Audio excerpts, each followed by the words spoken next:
Hi friends, நம்ம இன்றைக்கி பாவக்காய் கிரேவி எப்படி பண்ணுறதுன்னு பார்க்கலாம்.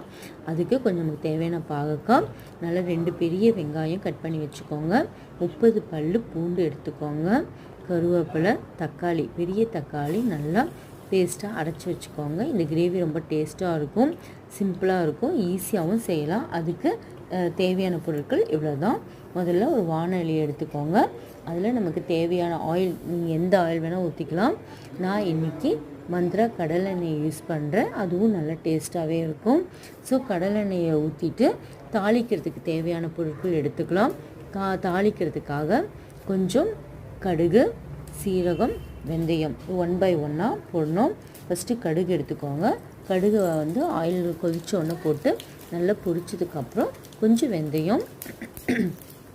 வெந்தயமும் பொரிஞ்சதுக்கப்புறம் கொஞ்சம் சீரகம், வெந்தயம் கொஞ்சம் போடுங்க, வாசனைக்கு ரொம்ப நல்லாயிருக்கும்.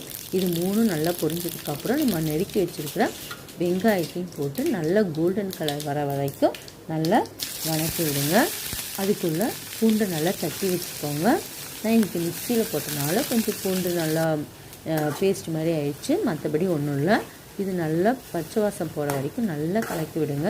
இது கலக்கிற டைம்லேயே பாகக்காயை சும்மா ட்ரையாக இன்னொரு வாணலியில் லைட்டாக எண்ணெய் ஊற்றி வணக்கி வச்சுக்கோங்க. அப்போ தான் கசப்பு அதிகமாக இருக்காது, இல்லாட்டி கொஞ்சம் கசப்பாக இருக்கும். இந்த டைமில் கருவேப்பிலை இதை 3 போட்டு நல்லா பச்சை வாசம் போனதுக்கப்புறம் நம்ம கட் பண்ணி வச்சுருக்கிற, நம்ம வணக்கி வச்சுருக்கிற பாகக்காயும் அதில் ஆட் பண்ணிக்கோங்க.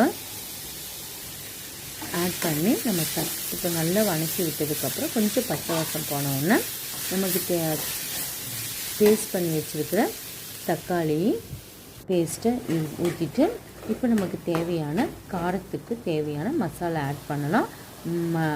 மல்லித்தூள், மிளகாய்த்தூள், கொஞ்சம் மஞ்சத்தூள், தேவையான அளவுக்கு உப்பு, இது 3ஐயும் போட்டுட்டு நமக்கு தேவையான அளவுக்கு தண்ணி ஊற்றி நல்லா கொதிக்க வச்சு கிரேவி வர வரைக்கும் வெயிட் பண்ணுங்கள். சூப்பரான பாவக்காய் கிரேவி ரெடி. தேங்க்யூ.